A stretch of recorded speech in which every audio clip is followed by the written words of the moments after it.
Beneath the gilded ceilings of sacred halls and beyond the echoing chants of centuries-old basilicas, there lies a lineage not merely of men but of spiritual archetypes etched into the fabric of time like constellations mapped by the divine.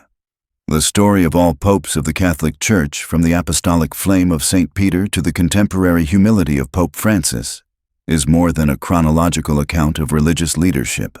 It is a river of human conviction flowing through the centuries, cutting through empires and ideologies, sustaining the soil of faith with its living water. This lineage, guarded like a sacred ember, passed from hand to hand across ages of darkness and light, tells a deeper story, a mystical architecture of continuity, authority, and transcendence. To merely recite the names of the pontiffs would be like listing stars without acknowledging the night sky in which they shine. Each pope, from martyr to monarch, reformer to philosopher, carried within him not only the weight of temporal governance, but also a shard of something older than Rome and grander than St. Peter's Basilica, the whisper of a cosmic stewardship, a vocation, not only to guide the Church, but to embody an eternal dialogue between heaven and earth. Their papacies different as fingerprints coalesce into a single organism, evolving, suffering, expanding, retreating, yet never extinguished. It is in this sacred line that spiritual DNA persists, a living corpus of doctrine, conscience, and presence, stretching back 2 millennia. Peter the fisherman, chosen by Christ himself, did not ascend to a throne forged in gold, but to a calling forged in fire. His faith, tested to its breaking point, became the cornerstone upon which this entire edifice rests. In the trembling hands of a man who once denied, we see the paradox of divine choice. Strength born through brokenness, leadership born through loss. From his martyrdom at the foot of Nero's circus to the consecrated halls of the Lateran and Vatican, Peter's successors have walked a labyrinthine path, each step a reflection of the trials, triumphs, and turning tides of civilization itself. The early popes were often hunted shadows, shepherds in the catacombs, tending to a flock beneath the imperial gaze of persecution. Their names, Linus, Anacletus, Clement, resound like ancient bells across blood-stained stone, reminding us that spiritual authority is not always clothed in splendor, but sometimes in scars. As Christianity took root in the Roman soil and eventually conquered its conqueror, the papacy transformed. From the ashes of martyrdom rose figures like Leo the Great and Gregory the Great, whose pens and prayers shaped the trajectory of not just Christianity, but Western civilization. They were not merely religious leaders, they were philosophical architects, diplomatic bridges, defenders of the sacred in a world crumbling at the edges. The Middle Ages unfurled a tapestry of both divine vision and earthly entanglement. The papacy became a throne amidst the thrones of Europe, navigating crusades, councils, schisms, and the turbulent interplay between spiritual mission and political ambition. There were saints and scoundrels, visionaries and villains. Yet through this chiaroscuro of character, the continuity of the office remained intact, proof perhaps of a divine hand guiding a very human institution. It is here that the papal narrative becomes even more textured, revealing the full spectrum of the human soul under the mantle of spiritual sovereignty. The Renaissance and Reformation centuries saw the papacy as both a beacon and a battleground. While artists painted the heavens on chapel ceilings and sculpted saints in marble, corruption threatened the soul of the institution. Popes like Julius II and Leo X wielded power like emperors, yet from this gilded age of excess would emerge reformers like Paul III and later Pius V, who sought to reconcile the splendor of the Church with the humility of its origins. The office, like a vessel through stormy seas, endured even when cracked, even when nearly capsized, by adapting, repenting, renewing. In the modern age, the papacy has become a mirror of the world's soul. From the saintly resilience of Pius XII during the crucible of World War II, to the global embrace of John Paul II's charismatic outreach.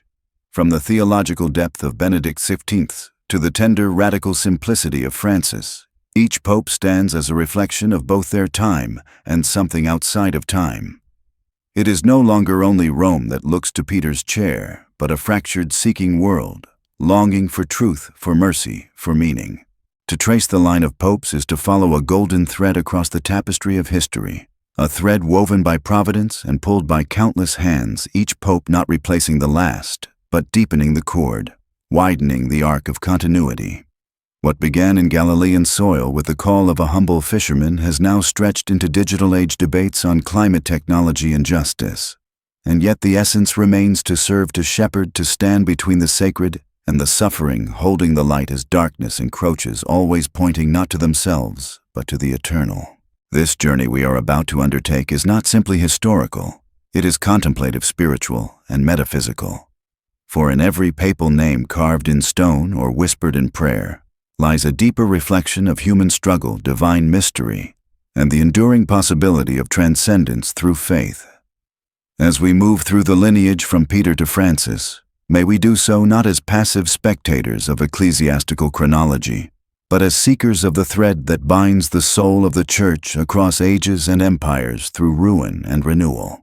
As we step deeper into the long shadow and radiant light of the papal lineage, we begin to discern that beyond the unfolding history lies a set of profound, animating principles, core themes that pulse like a living rhythm beneath the surface of the Church's temporal form. These are not merely theological abstractions, nor are they confined to dogma or ritual. Rather, they are spiritual currents, cosmic in scale, and intimate in implication, that have animated the office of the Pope for centuries, binding heaven and earth in an intricate dance of authority, humility, and revelation. At the heart of this ancient office lies the principle of apostolic succession, a lineage not of blood, but of spirit. It is as though Peter's voice echoes through time, not only in memory, but through a mystical transmission passed from one bearer to the next. This succession is more than ceremony. It is a sacred inheritance that confers not only continuity, but responsibility, a guardianship of truth that does not belong to the Pope, but which the Pope is vowed to serve. Each pontiff, though shaped by the political and cultural winds of his day, must hold the compass steady to that original apostolic north. It is a paradoxical calling where the leader is always a servant, and where the seat of power is also the seat of greatest vulnerability. Another central theme woven through this continuum is the tension between the temporal and the eternal. The popes have always stood at the fault line between the world and the Word, required to speak both to emperors and to the marginalized, to theologians and to shepherds, to scholars and to sinners. In this way, the papacy is a bridge, Pontifex Maximus, literally greatest bridge builder between realms of existence. The Pope is both a witness to heaven and a participant in the struggles of earth. He wears white not to exalt himself, but to symbolize purity of mission, clarity of devotion, and the call to be a living icon of spiritual integrity in an often corrupted world. This dual nature, human and divine, temporal and transcendent, finds expression in the symbolic architecture of the Church herself. From the design of St. Peter's Basilica to the ceremonial garments worn during Mass, there is a liturgical poetry that speaks of universal order, cosmic harmony, and hidden geometry. The Pope, as custodian of this order, must interpret the signs of the times while remaining anchored in the eternal truths. This is not a static preservation of doctrine, but a dynamic dialogue, a listening as much as a speaking between past revelation and present need. Moreover, embedded within the concept of the papacy is the theme of transformation. Time and again, the Church has been reborn through its popes, not always through grand gestures, but often through subtle shifts in tone, emphasis, or vision. When Pope Gregory the Great sent missionaries to the Anglo-Saxons, he seeded a whole civilization. When Pope Urban II called for the First Crusade, he reshaped the spiritual and geopolitical landscape of Christendom. When John III convened the Second Vatican Council, he opened the windows of the Church to the fresh winds of modernity. In each case, the Pope acts as both heir and innovator, preserving the deposit of faith while allowing its vessel to evolve. One of the most enduring concepts tied to the papacy is that of infallibility, not as personal perfection, but as divine protection over specific doctrinal pronouncements made ex cathedra. It is a mystery that has often been misunderstood, but at its core it reflects the belief that truth is not subjective or shifting, but rooted in a divine source that transcends human opinion. The Pope, in rare and solemn moments, becomes the voice through which this unchanging truth is declared to the mutable world, not as a tyrant of belief, but as a steward of clarity. The concept of universality Catholicity is also foundational. The Pope is not the Bishop of Rome alone, but the visible head of a global community encompassing cultures, languages, and customs. His role is to unify without erasing, to gather without dominating, to lead without overshadowing the local. This universal embrace reflects the Church's vocation to be the body of Christ in all times and places. The papacy, in this sense, is the heartbeat that sends life to the extremities of the ecclesial body, never replacing the local but nourishing it with direction and communion. Yet for all its grandeur, the papacy is also steeped in the theme of humility. From Peter's denial to Francis's simplicity, the greatest popes have often been those who saw themselves not as rulers, but as pilgrims. They walk in the sandals of the fisherman, not in the footsteps of emperors. When Pope Celestine V abdicated the papacy, he reminded the world that the power of the office lies not in possession but in fidelity. When Francis washed the feet of prisoners, he was not innovating, but returning to the core gesture of servant leadership modeled by Christ himself. Lastly, there is the theme of endurance. Through schisms, scandals, wars, and waves of cultural upheaval, the papacy has endured. Not without cost, not without criticism, and not without compromise, but it has endured. This persistence is not the result of mere human effort, but for believers a sign of something greater, a guiding hand, a providential design, a divine will working through fragile instruments. These themes, succession, bridge building, transformation, humility, universality, endurance, are the invisible pillars that uphold the papacy's visible presence. They are the ancient melodies to which each pope adds his unique voice, shaping the great symphony of the Church's journey through time. And as we listen to that symphony, we begin to understand that the popes are not merely figures in a procession. They are archetypes of spiritual struggle, of human imperfection, and of divine calling. Beneath the visible path of papal succession lies a shadowed road of symbols, myths, and archetypal echoes. Stories not always spoken, but always felt woven into the fabric of each papacy like golden threads in a vestment too sacred to unravel. These symbolic narratives are not deviations from history. They are its pulse, its poetry, the living metaphors that turn dates and names into revelations. The popes, one by one, step into these roles not as mere administrators of doctrine, but as participants in a sacred drama, a cosmic liturgy played out across centuries. At the foundation of this mythic narrative stands Peter the Rock, not a man of marble but of contradiction, faithful and fearful, bold and broken. His denial beside the fire is no less significant than his proclamation on the shores of Caesarea Philippi. In Peter, we see the archetype of every spiritual seeker, the one who stumbles, then stands, who doubts, then dares.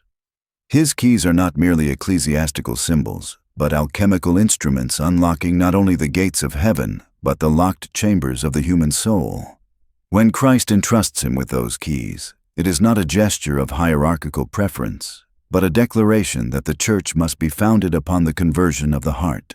This theme of interior transformation echoes throughout the lives of the popes.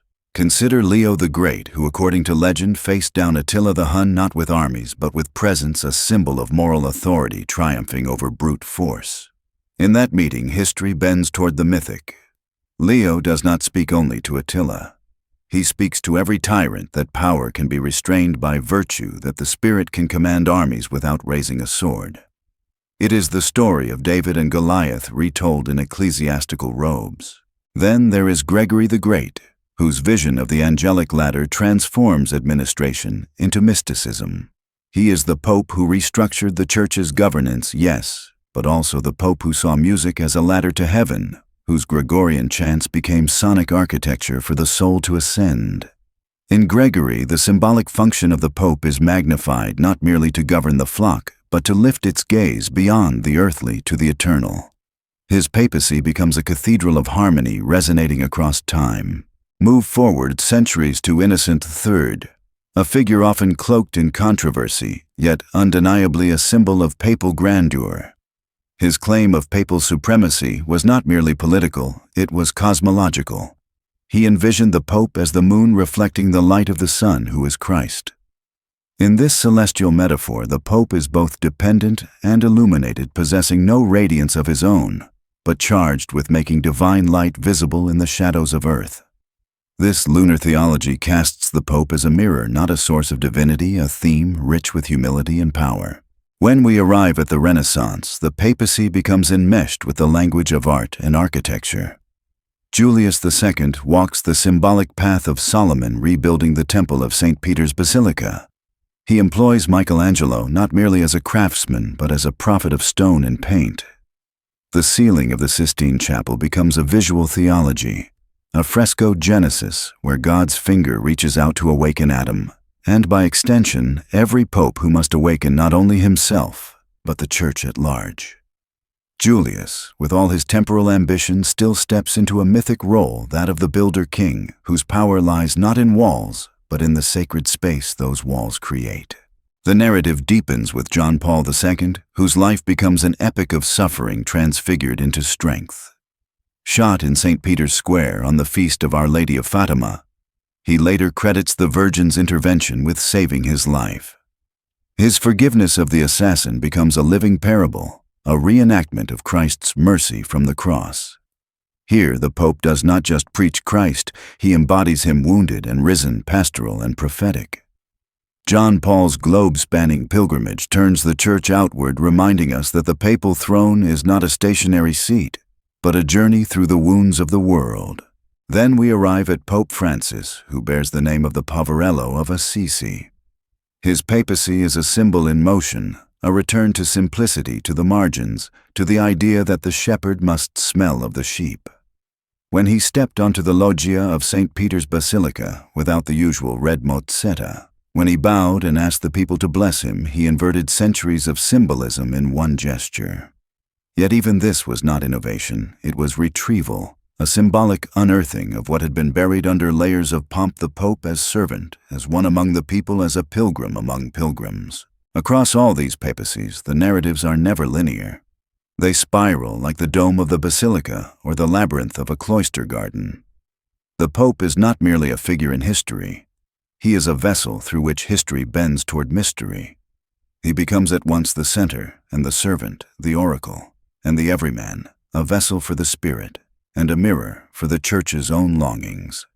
Each pope, like a bead on an ancient rosary, contributes his moment of intercession, reflection, and resonance. In this symbolic cosmos, the papal tiara, though now rarely worn, still gleams with its trifold mystery: Father of kings, Governor of the world, Vicar of Christ. These are not titles of conquest, but symbolic burdens, reminders that the Pope must mediate between heaven and history, wielding not a sword, but a staff. Not ambition, but wisdom. Even the fisherman's ring destroyed upon the Pope's death speaks of impermanence, that no man owns the office, that every successor is but a steward of what ultimately belongs to God. And so, through story and symbol, myth and metaphor, the popes become more than rulers. They become echoes of Peter's shadows of Christ, reflections of the invisible made visible. They walk through the pages of history like lanterns in the dark, not perfect, not untouchable, but luminous with meaning. To view the papacy only through the stained glass of mysticism or the golden frames of historical reverence would be to miss its vital pulse in the world of action, challenge, and consequence.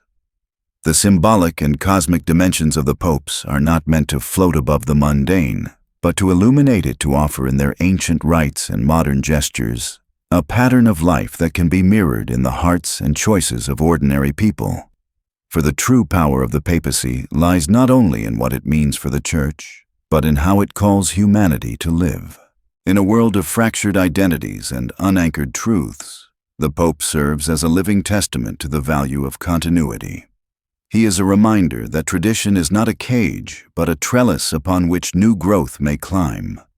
Just as each pope builds upon the stone of Peter, so too can individuals root themselves in something larger than the self.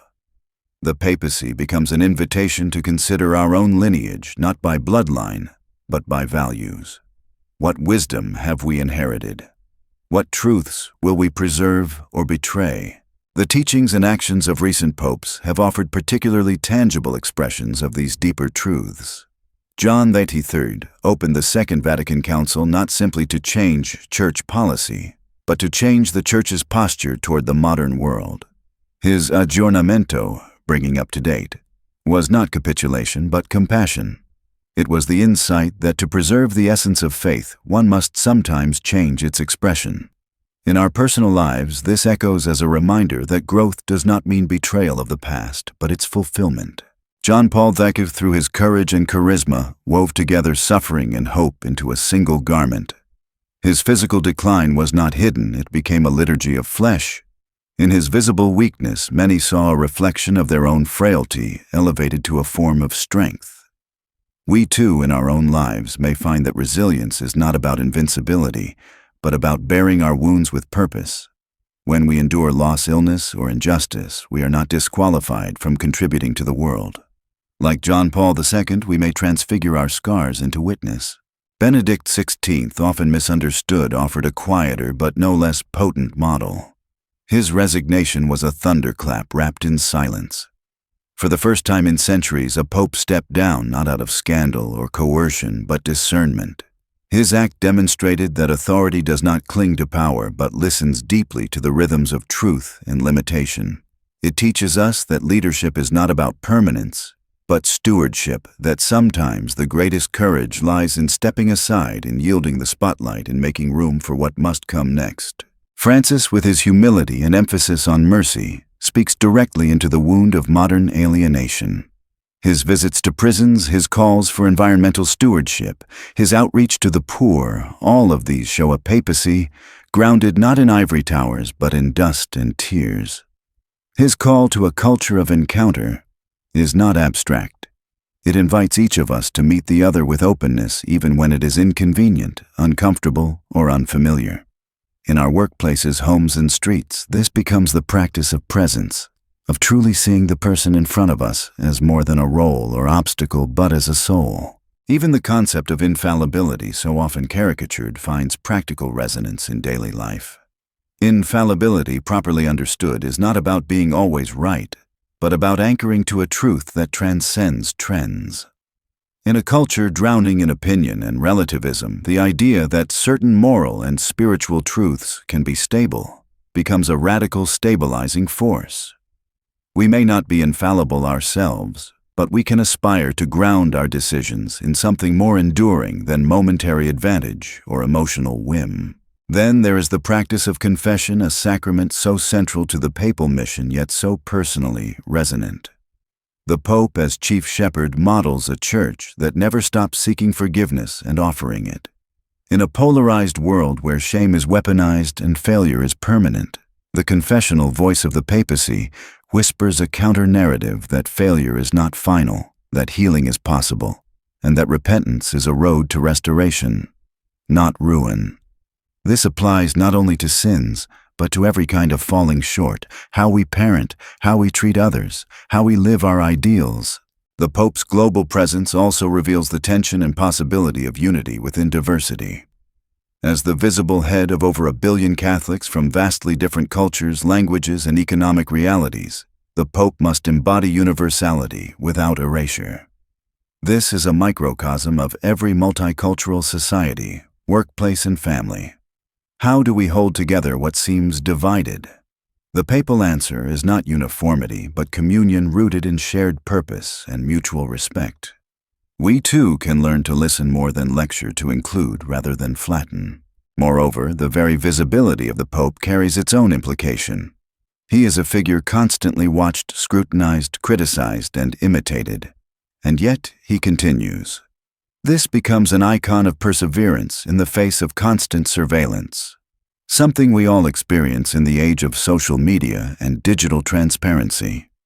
Like the Pope, we must learn to act not for approval, but from conscience. We must remember that our integrity is measured not by applause, but by alignment with truth, with love, with the higher call. And perhaps most strikingly, the papacy reminds us that leadership is fundamentally relational. The Pope is not a CEO or monarch in the traditional sense. His authority is not extracted through control, but offered through service. His every action is watched not for domination, but for direction. And in this way, we are all popes in miniature, each given stewardship over some corner of creation, each called to shepherd others not with coercion but with care. Whether we are parents, teachers, managers, or friends, our power lies not in how loudly we speak, but in how faithfully we serve. Thus, the papacy is not just a lofty office for holy men in white. It is a mirror held up to every soul willing to lead with love, to suffer with meaning, to change with humility, and to stand for truth when it is costly. In this mirror, we do not see Peter alone. We see ourselves trembling with responsibility, radiant with potential. In the echo of centuries, as the solemn footsteps of St. Peter and his successors stretch across the cracked stones of time, we come not to an end, but to a quiet threshold. The story of the papacy, from the fisherman's trembling hands to the open palms of Francis embracing the forgotten, is not merely a record of men who held a title. It is a metaphysical current running beneath the surface of history, one that invites every generation not just to remember, but to respond. The Pope is not a distant figure encased in gold leaf and incense smoke. He is the archetype of the spiritual voice in the wilderness, the moral compass in a storm of shifting sands, the frail yet radiant bearer of paradox strength in weakness, wisdom in silence, divinity clothed in dust. This symbolic force, this Petrine thread, does not end with any one man. It weaves through the soul of humanity, reminding us that leadership must begin in listening, that truth must emerge from contemplation, and that love must become law. As we contemplate the lives of the popes, we are not looking at a single lineage of ecclesiastical power. We are peering into a kaleidoscope of human longing. Peter's denial becomes our doubt. Leo's courage becomes our call to confront evil, not with fists, but with fidelity. Gregory's music becomes the rhythm of our own prayers. Innocent's celestial vision becomes our question: what light do we reflect, and what shadows do we cast? John XXIII's humility to reform becomes our permission to revise the stories we tell ourselves. John Paul II's public suffering becomes our testimony that the soul can still dance while the body decays. Benedict's intellectual stillness becomes our invitation to ponder, to retreat when needed, to choose truth over spotlight. Francis's embrace of the leper becomes the breaking open of our own clenched hands to touch what is unclean, unloved, unknown. In this vast chorus of popes, both the sainted and the scandal-stained, we encounter a paradox that refuses to resolve that the Church is holy, yet made of sinners, that truth is eternal, yet spoken through fallible lips, that power must be wielded with trembling hands and anchored not in control, but in surrender. The Pope, therefore, is not a perfect man. He is a mirror held aloft for the world to see what it fears and what it longs to become. And so the transformational call is not merely ecclesial, it is existential. To live like a pope is not to sit on a throne, but to bear a crown of invisible thorns, to be willing to carry the weight of conscience when it would be easier to conform, to shepherd when it would be simpler to scatter, to wash the feet of others when your own soul is weary. The papacy shows us that every soul is entrusted with a little church, a realm of influence, a voice of care. You may not be called to Rome, but you are called to your home, your friendships, your workplace, your moments of midnight solitude. In each of these places you can choose the papal posture, not one of domination but of dignity, not of perfection but of presence. And what is the greater arc of this entire tapestry, if not the return to the image of Christ? For beneath all titles and tiaras, beneath all canon law and conciliar declarations, the Pope is simply this, a signpost pointing toward a man on a cross. That is the true center of the Vatican, not the marble columns or artistic genius, but a broken body poured out in love. And if the Pope is to be vicar of Christ, then each of us too must ask, whom do I serve? Whose feet do I wash? What kingdom do I represent, not with my words, but with my life? The procession of popes is not over. It continues not only in Rome, but wherever a human heart dares to rise beyond its ego and say, I am not the center. I am a steward. I am a servant. I am a soul in formation, following the footsteps of fishermen, scholars, mystics, and martyrs, not to be them, but to find within their path the shape of my own. So as we close this journey from the hesitant steps of Peter to the earthy embrace of Francis, let us not only remember, but become. Let the pages of papal history become pages of your personal transformation. Let the cosmic weight of the Church not crush you but ground you. And let this final truth resonate like a cathedral bell. The most important papacy you will ever witness may be the one you begin to live. The throne is within you. The keys are within reach. The kingdom begins now.